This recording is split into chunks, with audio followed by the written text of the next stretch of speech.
Assalamualaikum warahmatullahi wabarakatuh. Pada video kali ini saya ingin menjelaskan tentang suatu materi, tapi sebelum itu alangkah lebih baiknya saya memperkenalkan terlebih dahulu. Perkenalkan, nama saya Muhammad Hilmi Haidar dengan NIM 2441625521010 dari Fakultas Ilmu Komputer, Prodi Teknik Informatika, kelas IF 24A dan Universitas Buana Perjuangan Karawang.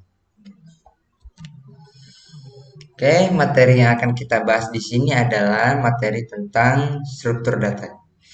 Apa aja sih yang ingin kita bahas di dalam struktur data ini? Sebelum lanjut ke materi yang paling dalam, saya akan menjelaskan sedikit tentang pengertian struktur data. Di sini kita akan tahu lebih lanjut tentang apa sih struktur data itu. Pengertian struktur data. Struktur data adalah metode untuk menyusun, menyimpan, dan mengatur data dalam komputer dengan cara yang terstruktur, sehingga dapat diakses, diproses, dan dimanipulasi dengan mudah dan efisien. Lalu struktur data juga mempunyai beberapa jenis. Yang pertama adalah array, yang kedua linked list, yang ketiga stack, yang keempat queue, yang kelima tree, yang keenam hashmap, dan yang terakhir graph. Tetapi pada video kali ini saya tidak akan membahas tentang semua materi yang berada di sini, tetapi saya hanya akan membahas beberapa materi saja. Baik, kita akan melanjutkan ke materi yang selanjutnya, yaitu materi array.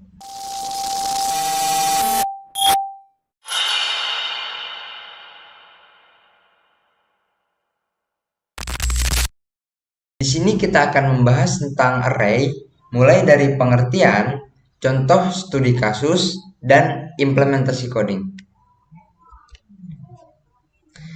Pengertian array. Array adalah struktur data yang menyimpan sekumpulan elemen dengan tipe data yang sama dalam satu variabel. Disimpan secara berurutan di dalam memori dan dapat diakses menggunakan indeks. Contoh studi kasusnya, di sini saya pakai studi kasus menyimpan nilai ujian 5 mahasiswa dalam satu tempat. Daripada kita membuat variabel dengan nilai 1, nilai 2, nilai 3, dan seterusnya, lebih baik kita memakai array. Dengan variabel nilai sama dengan nilai ke-1 dalam indeks 0 itu berisikan 80, 75 untuk nilai kedua dan indeks 1, 90 untuk nilai ketiga dan indeks kedua, 85 untuk nilai keempat dan indeks ketiga, dan terakhir 95 untuk nilai kelima dan indeks keempat. Kenapa indeks tidak mulai dari 1? Karena memang indeks pada dasarnya tidak dimulai dari 1, tetapi dimulai dari 0. Baik, kita akan mengimplementasikan studi kasus ini ke dalam codingan atau program. Baik, kita akan mengimplementasikan studi kasus yang tadi ke dalam program. Untuk yang pertama, kita akan membuat variabel nilai sama dengan masukkan nilai pertamanya 90, nilai keduanya 95, 80, 85, dan terakhir 100. Jika kita ingin print semua nilai, mencetak semua nilai, maka kita bisa memakai for n in nilai print n, maka dia akan mengeluarkan output tercetak semua nilai. Tetapi jika kita ingin hanya mengaksesnya, menggunakan indeks, maka tinggal kita print. Kita akan nilai pertama pada indeks ke 0 adalah, tinggal kita masukkan variabel nilai indeks keberapa. Misalkan kita akan print nilai pertama pada indeks ke 0 adalah nilai 0, maka kita akan print, maka hasilnya nilai pertama pada indeks ke 0 adalah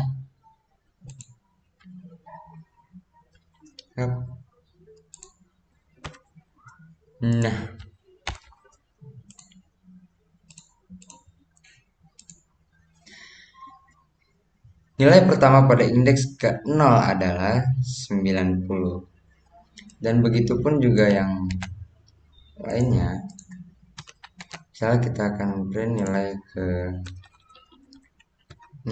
ke-5 pada indeks ke-4 adalah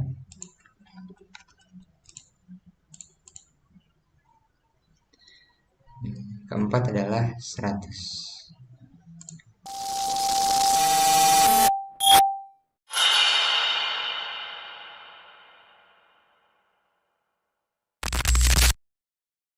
Baik, untuk materi berikutnya kita akan membahas tentang hashmap, mulai dari pengertian, contoh studi kasus, dan implementasi coding.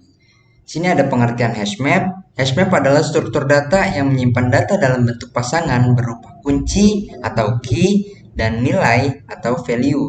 Kuncinya unik dan digunakan untuk mengakses nilainya dengan cepat. Contoh studi kasus. Di sini saya memakai contoh studi kasus dengan login sederhana menggunakan hashmap.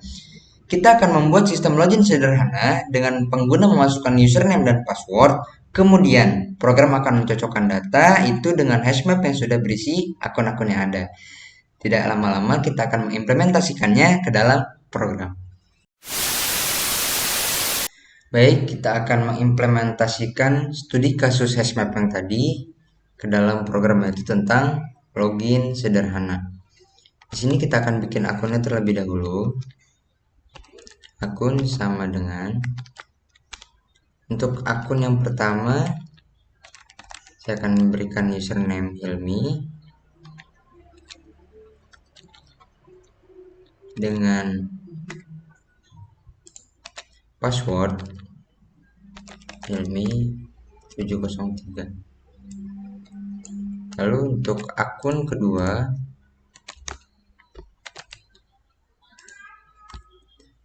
saya akan beri nama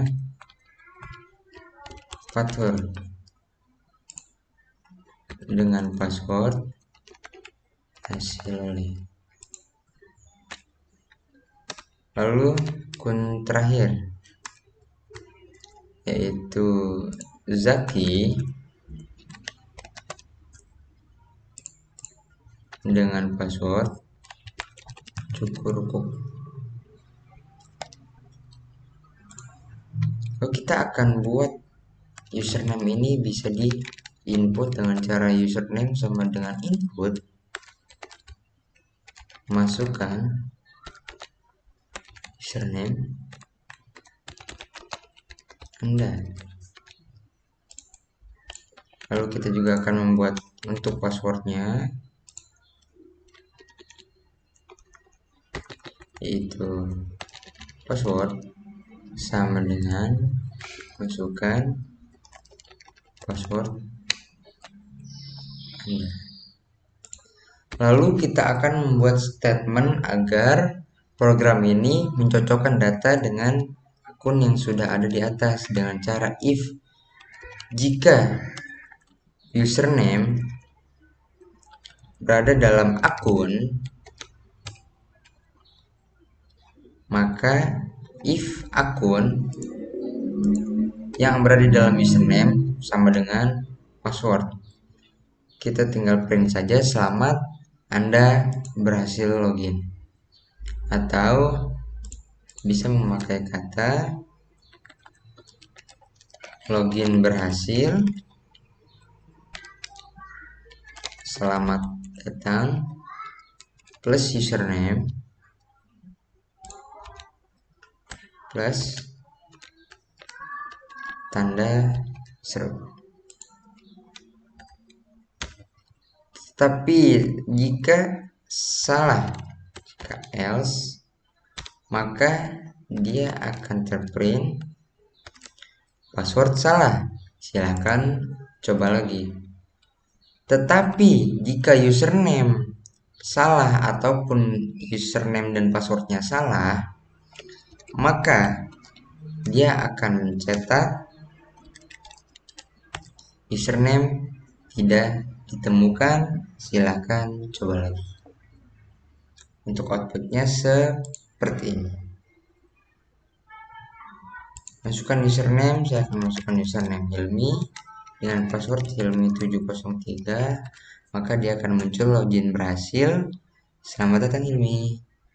Lalu misal saya masukkan username-nya benar, tetapi passwordnya salah, maka dia akan mengeluarkan output password salah. Jika username salah dan password salah, maka yang akan terjadi adalah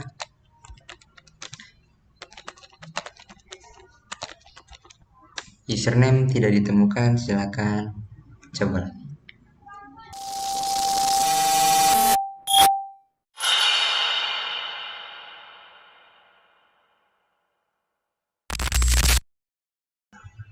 Baik, selanjutnya ada materi penjelasan stack.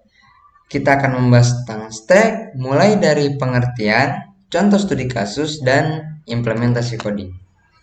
Untuk yang pertama ada pengertian stack. Stack adalah struktur data yang mengikuti prinsip LIFO atau last in first out, yang artinya terakhir ditaruh akan diambil terlebih dahulu. Contoh studi kasus. Di sini saya memakai contoh studi kasus tumpukan buku. Bayangkan kamu sedang belajar untuk UTS dan mulai menumpuk buku pelajaran satu persatu. Kamu akan memulai dari bawah. Yang pertama, kamu akan menaruh buku matematika berada di paling bawah. Lalu, kamu tambahkan buku fisika di atasnya. Terakhir, kamu letakkan buku kimia di paling atas. Setelah selesai belajar, kamu ingin mengembalikan buku-buku itu ke rak. Tapi, karena mereka ditumpuk, kamu hanya bisa mengambil buku paling atas terlebih dahulu. Yang artinya, kamu akan mengambil buku kimia terlebih dahulu, kemudian fisika, dan terakhir baru buku matematika. Selanjutnya, kita akan mengimplementasikan ini ke dalam program. Baik, di sini kita akan mengimplementasikan codingan dari studi kasus dari stack ke dalam program. Untuk yang pertama, karena studi kasus kita memakai tumpukan buku, maka di sini saya akan membuat variabel tumpukan buku. Lalu kita akan menambahkan buku pertama ke dalam tumpukan. Caranya dengan cara tumpukan buku dot append untuk menambahkan bukunya. Lalu kita ketik buku apa yang akan kita masukkan. Di sini saya akan memasukkan buku matematika. Kemudian saya akan menumpuk buku kembali dengan buku fisika. Lalu saya akan menumpukan buku terakhir yang berada di paling atas, yaitu buku kimia. Karena buku sudah tertumpuk, maka hal yang kita lakukan selanjutnya adalah kita akan mengambil bukunya.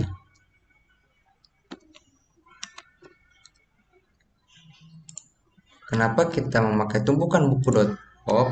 Karena pop di sini memang dia untuk mengeluarkan ya buku yang tadi sudah kita tumpuk. Lalu tinggal kita print saja buku yang diambil, yaitu buku diambil, dan sisa tumpukan bukunya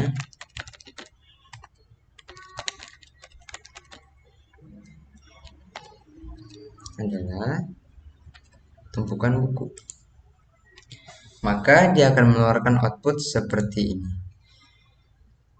Karena buku kimia ditumpuk pada urutan terakhir, maka otomatis dia berada di paling atas dan dia yang keluar pertama. Lalu sisa tumpukan buku adalah matematika dan fisika. Bagaimana jika kita mengeluarkan buku kedua? Maka dia akan mengeluarkan buku fisika terlebih dahulu. Lalu tersisa buku matematika. Dan kita akan mengeluarkan buku matematikanya lagi. Maka buku matematika keluar dan sisa tumpukan bukunya sudah habis.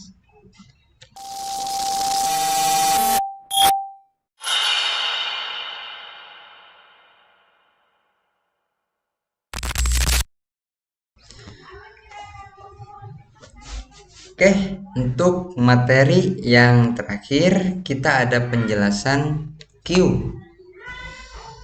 Kita akan membahas tentang Q mulai dari pengertian, contoh studi kasus, dan implementasi coding.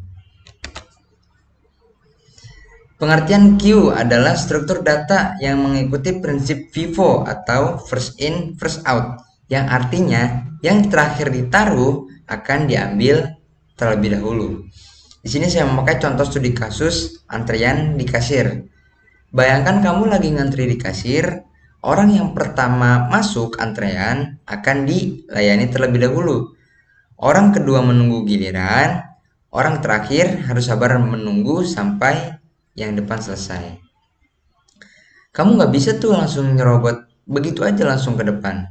Karena aturan antrean adalah urutan kedatangan sama dengan urutan dilayani. Yang artinya jika orang pertama datang terlebih dahulu, maka dia yang otomatis keluar terlebih dahulu, dilanjut dengan orang kedua, begitupun orang ketiga. Untuk itu, studi kasus pada kali ini saya akan mengimplementasikan kembali ke dalam program. Baik, di sini kita akan mengimplementasikan studi kasus Q tadi ke dalam program. Yang dimana saya memakai studi kasus antrian, maka saya akan menambahkan orang pertama ke dalam antrian dengan antrian dot append dengan nama Hilmi sebagai orang pertama. Lalu ada orang kedua yaitu Fathur, dan orang ketiga yaitu Zaki. Maka kita akan cetak terlebih dahulu untuk antrian saat ini adalah antrian. Baik, untuk yang selanjutnya kita akan mengeluarkan orang pertama dalam antrian dengan cara dilayani sama dengan antrian dot pop untuk mengeluarkannya di indeks ke 0 karena Hilmi ini sudah masuk indeks ke 0. Lalu kita print saja dilayani, telah dilayani. Setelah orang pertama dilayani, maka kita print kembali.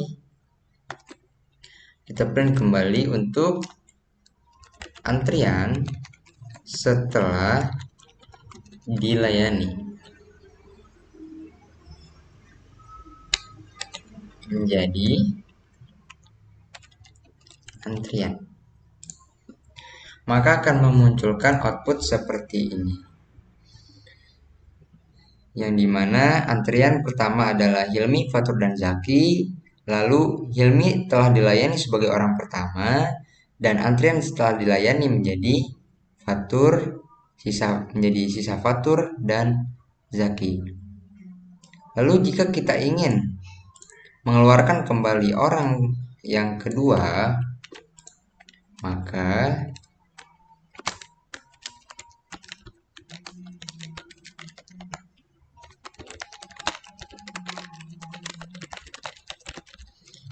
tinggal kita keluarkan kembali, maka otomatis sisa antrian tersisa Zaki, dan kita akan mengeluarkan kembali orang terakhir sampai dalam antriannya habis.